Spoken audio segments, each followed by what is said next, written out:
As we continue in the space of health, as we continue to strive for wellness and the exciting changes that are going on in our body, as we're using fasting, reversing our diabetes, how do we make sure, how do we set ourselves up for success as we get into fasting?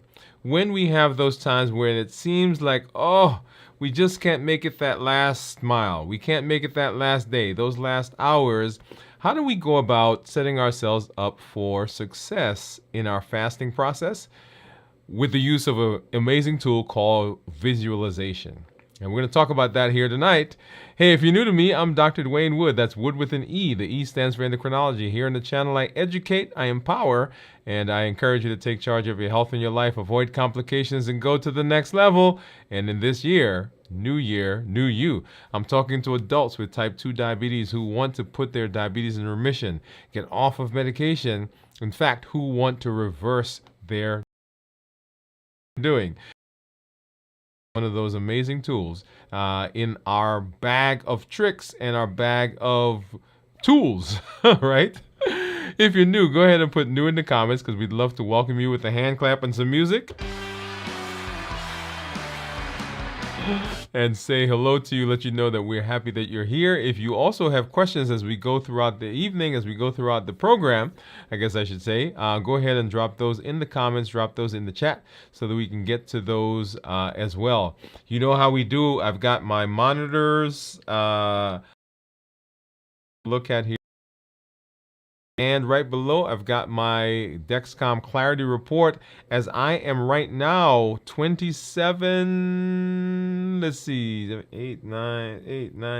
27 plus hours into this week's 72-hour fast. As you know, we've been doing that on a continual basis. It's one of the tools that we do, one of the tools that we use, and we're happy to come and share with you what's been going on in my fast as we move to better success. Okay, I do see that we have one of our community members out there, so I'm gonna hop over and say hello really quickly. And hey, Jennifer, glad that you're here. She said, howdy all, glad that you're here. Whatever platform you might be on right now, visiting with us, make sure that you just drop us a note to say hello, okay? Because we're glad that you are coming through. As I do always, we're going to do a check-in, so let you know where I am in my fast, and then we're going to take a look at my blood sugars before we get into our discussion for this episode, and it's a very fascinating one that we're going to get into. If you've not already done so, this past Monday on Dwain Woode MD Live, of course, we did our show that we do once a week. I guess I should say once a week because we're here multiple times a week. But that is our flagship show, Dwain Woode MD, live on Monday at 7 p.m. Central. And this week we talked about success in the final stretch. Success in the final stretch as we've been moving through New Year, New You. We've been talking about having unlimited potential as we move into the last phases, right, of this process, last phases of this year. And we've got to regroup. We've got to think about some of the things that we're doing. We've got to look at our goals. We have got to refocus for some of us. And this is an amazing time to begin doing that as we move into some very interesting times over the next few months. So make sure you get back and watch that on the channel. That is, like I said, Dwain Woode MD Live, and it is the final stretch, how to be successful in the final stretch of our process. And so let's hop over and let's take a look at my check-in. And you know, there are three things that we always do. We do how we're doing emotionally, how we're doing mentally, how we're doing physically.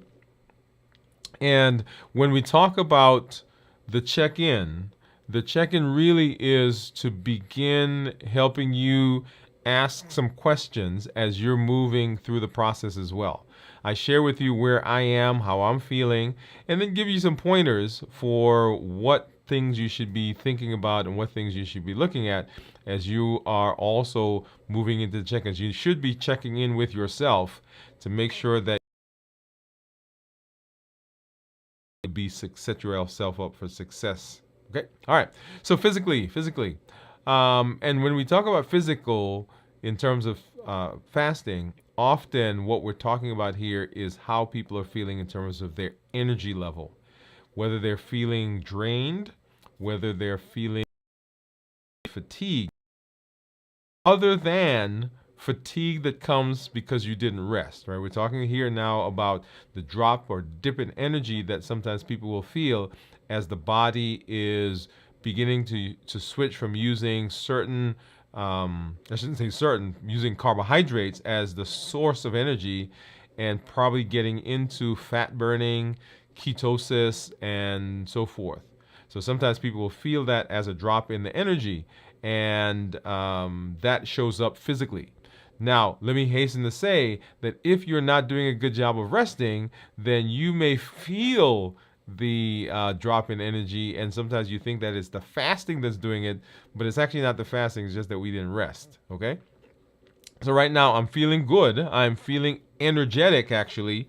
I last night came home, and of course, we didn't do a show last night. We usually start our check-in on Wednesday, and I came home and sat and talked with my son for a little while. He went to bed, and I went to bed. My wife was out, and so we went to bed early, even before she came in, and so I was knocked out, and so didn't wake up until this morning, and so lots of energy over the last 18, 20, 24 hours. Okay, so I'm feeling very energetic. I'm not feeling fatigued at all.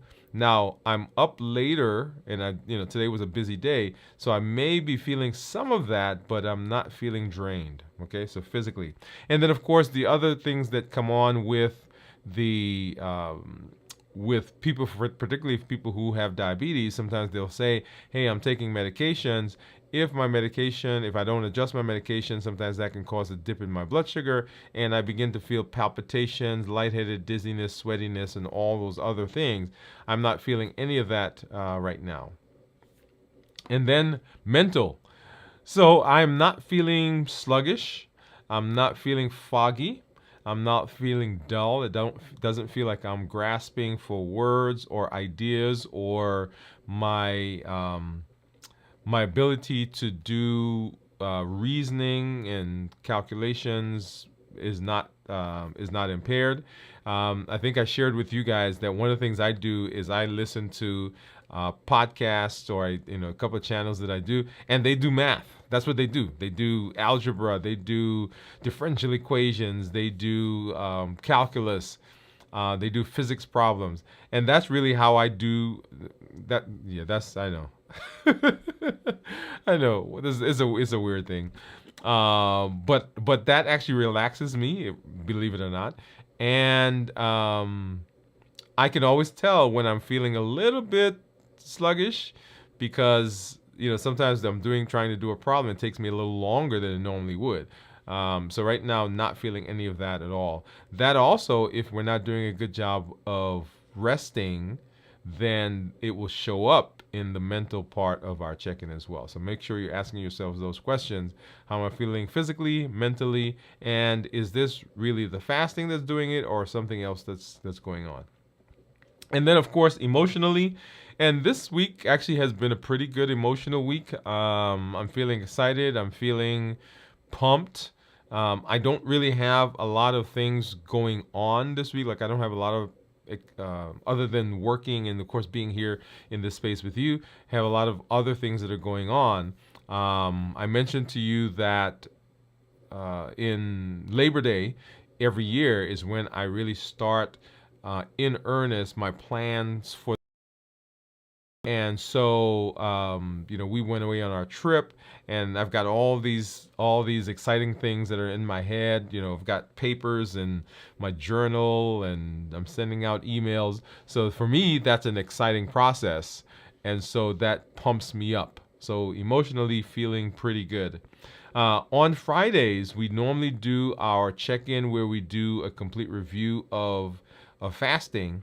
And we will go through this check-in on each of our check-ins, But then on Friday, when we do our complete review, we'll go into more detail, more depth with all of that information. All right. Let's go ahead and take a look at actually looking at my blood sugars. Before that, let me just hop over and say hello to another community member, Steve. Hey, Steve. Steve is saying hello, Jennifer. I'm glad that you are here. And then I do see some folks um, over on Instagram. So welcome to all of you that are out there, whatever platform you're on. And then a special shout out to my folks on Twitch. We've talked about all the other platforms, and I just want to give a special shout out to you. We went over on Sunday, and we're over there and had a great time. Just kind of reading through some of the things that you guys have posted, and just kind of getting familiar with that platform, refamiliarizing myself with that platform. So thank you for all of you who have subscribed and are in that space. All right, so let's take a look at blood sugars. And so here you'll see on the screen, this is my Freestyle Libre. This is a Libre 3. And you see it says right now that my blood sugar is 72. And once again, I am a little over 27 hours in my fast. 27 hours in my fast. Blood sugars is 72. And you'll see starting from midnight, last night, we started right above 100. And then have kind of come down throughout the rest of today. And at one point we dipped below 70, and those red dots that you're seeing there at the bottom of the graph. And then right now we're just kind of straddling that 70 line. Okay, and this is the Freestyle Libre. Let's go over, and this is the Stello.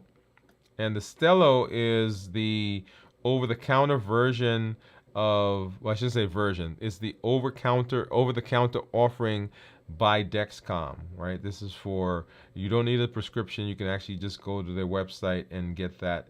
And you'll see here that, let's see if I do this, let's see, whatever. Okay, here we are. Let's do 12 hours. And I think the one that we saw from the Libre was actually a 12-hour. I think if we go back, we'd probably see some higher numbers. So 95, and you'll see that according to Stella, we've been kind of in the 90s to low 100s for most of the day. Okay, and according to this one, I did not dip below 70. And then if I go to the Dexcom G7, and this one says the sensor signals lost, so we'll wait for that to come up here in a minute. But while that happens, let's hop over and let's take a look at what my my meters are actually saying. As you know, I have a Keto Mojo and a Contour. And Keto Mojo, of course, with the ketone strip, ketones, and with glucose. And then Contour with just glucose. Let's go ahead and let's get a strip out for the Contour and get that in. And here I'll start with, of course, the glucose, and then we'll come back to the ketone. Let's go ahead and open that up. Get that strip in. And then we'll grab one of these Lancets in our little container. Now, I did bring home with me some other Lancets, which we'll talk about in some future shows, so that you can see some of the different types that are out there. But this one is a spring-loaded one, and let's just grab this. We'll go ahead and we screw this top off. And when I press the lever, then it deploys the Lancet, which is in here. Then I get a poke on the finger. Now I'm gonna go ahead and try to warm my fingers up a little bit, because if I don't, we won't get a good poke, and then I have to do it again. And actually, I'm gonna try a different finger, right? I'm gonna try a different finger, and hopefully you heard that. I didn't feel it, so I'm hoping that is not a sign that we didn't get a good poke. So let's go ahead and see, what did we get? Maybe. Let's see, we got at least one drop. I don't know if that was, there we go. Okay, so 1 drop to get that started. We'll need another drop here to get this guy going. And you'll see the Keto Mojo says my blood sugar is, and let's go ahead and get that focused, 82. The Contour says it's 89. And then you'll see right there the Libre says that right now we're 73. Okay, and what I'm doing right now is I'm trying to get another drop of blood out so that I don't have to poke myself again. So let's see if it worked. Get that in. And let's see. Okay, yeah. Yay! All right, so let's go ahead and we'll get that started. And of course, I always tease you guys because I don't show you what the number is going to be. But if you think you know what my ketones are going to be, go ahead and pop that on the screen or pop that in the chat. And while that's running, let's go ahead and let's take a look at our, or have our discussion. So visualization. There is so much data. There is so much that's out in the world about visualization. And often it gets couched in kind of a mysticism. And I want to talk specifically about using visualization in the fasting state or space. But I'm going to make a point at the end. So go ahead and make sure you stay for the point that I'm going to make at the end. So visualization, and the question is, can visualization really help you be successful in fasting, right? So that's the question that we're asking. And so what is visualization? So visualization is the practice of imagining desired outcomes to program the brain, program the mind for success. And let's put a pin right there and let's have a discussion. A lot of times, the reason we don't succeed at certain things is because we can't imagine what success looks like in that space. Yeah? If we can't see it, if we can't visualize it, then we don't believe it can happen. So you don't believe that you're going to pass that exam. So guess what? You don't pass. You don't believe that you are able to lose weight. You don't believe that you're able to speak in public. You don't believe you're able to shoot a basketball or run or start a business or start a podcast or write a book or write a poem or recite a poem. Whatever the thing is, whatever the desire is, if you can't visualize it, it's difficult to achieve it. When we are able, then that is a cue to the brain that that thing exists. And the brain then processes that differently than if we can't see it. Yep. So your brain responds similarly to vividly imagined things, just like it responds to something that is tangible sitting in front of you on the table. So the signals, the neurons, are firing in similar ways when we do a good job of imagining. So visualization is simply the practice of imagining desired outcomes so that the brain now picks up on that and it does everything in its power to help us achieve that. One of the things that you may have heard me say, but I'm going to say it again. The brain, the mind, it does not like to be wrong. So whatever we tell it, it will find a way to make that come true.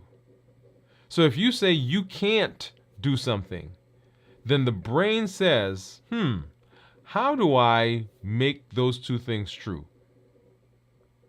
So the brain starts to find ways where you can't do that thing. So I can't fast. I can't lose weight. I can't control my blood sugar. And so what happens is when you try to fast, the brain makes you what? Have a craving.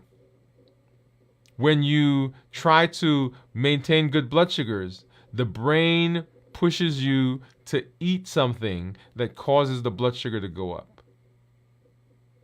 Notice what's happening. When you try to get organized, when you try to do your to-do list, your priority list, the brain says, hey, this is the time for me to call mom. Right? Because you say, I'm not organized. I can never get things straight. I can never prioritize things. So now you're sitting down to get ready to do the thing that will help you prioritize and get organized. And the brain says, hey, let's go call mommy. So it derails you to make what you've told it true.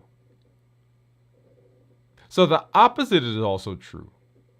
If there are things that you tell the brain, then it will do things. It will put you in a position. It will put you in a space to make that come true, to make it true that you are whatever you say you are.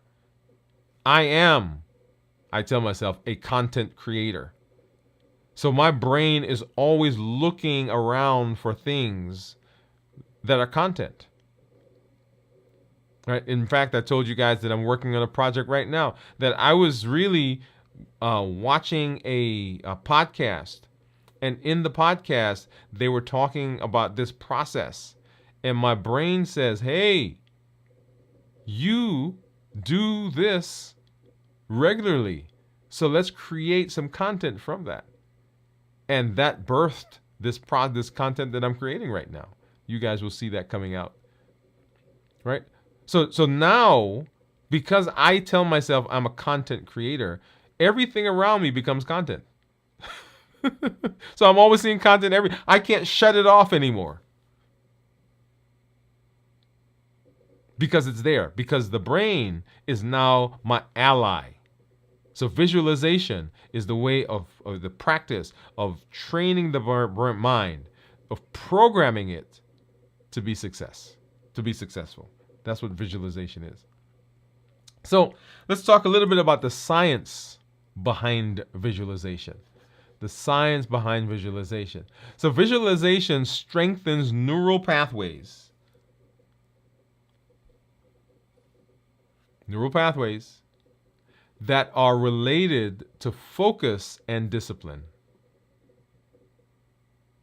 So neural pathways, let's talk a little bit about that. So in your brain, there are synapses, there are nerves that go from one place to another. That's how a lot of the body communicates.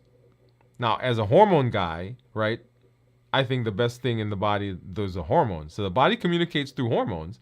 Like, your thyroid sends a hormone to your toe or to your heart or to your muscles, right? So that's a communication. The body has vessels, arteries and veins that go from one place to the other that carry with it, blood and other nutrients and signals that go from one place to the other. Your lymphatic system has lymph that's transported throughout the body. So lots of pathways that are there. One of the pathways that exists in the body is the neural pathways. These are neuronal connections. So from your brain, there's a signal that goes to your spinal cord. From your spinal cord, it goes to your arms. From the spinal cord, it goes to your legs, right? So those are pathways. And the signal has to get from one place to the other, and they go through these neurons. So, in order for us to learn something, a neural signal has to develop. So you see something out here in the world, and the eyes pick that up, and the eye sends a signal, and that signal travels along the neural pathways, and it goes to the brain, and it says, "Hey, in my hand, there is." I mean, let's use this, right? So here's that thing. So that's a connection. That's a neural signal that says, "Hey, there is something in my hand." And the way that we strengthen those things, right? So now I recognize this. We recognize faces by learning. We made a pathway, right? So that's why babies, right? Because babies don't know mom. They don't know dad. How do they learn your face? Well, there are neuronal connections that are being made. Every time they look at mom's face, there's a connection that's being made. And that connection gets strengthened by visualization. Okay? So visualization strengthens neuronal pathways. It's kind of like athletes and people who are high achievers. The athlete that visualizes crossing the finish line, or the athlete that visualizes getting that basketball in the net, in the hoop, or the athlete that visualizes the jump or the javelin throw or the backhand. One of the things that I saw recently at our church, we have a drum corps, and we have a very amazing group of people, young people that are doing that. And the drum corps leader, we were on our bus, and we were going to on our camping trip to Gillette. And he got up, he said, "Hey, we're going to practice," right? And I'm saying, I was like, "How are we going to practice? Are we going to take all the drums out?" And I sat there and I was amazed to listen to these drummers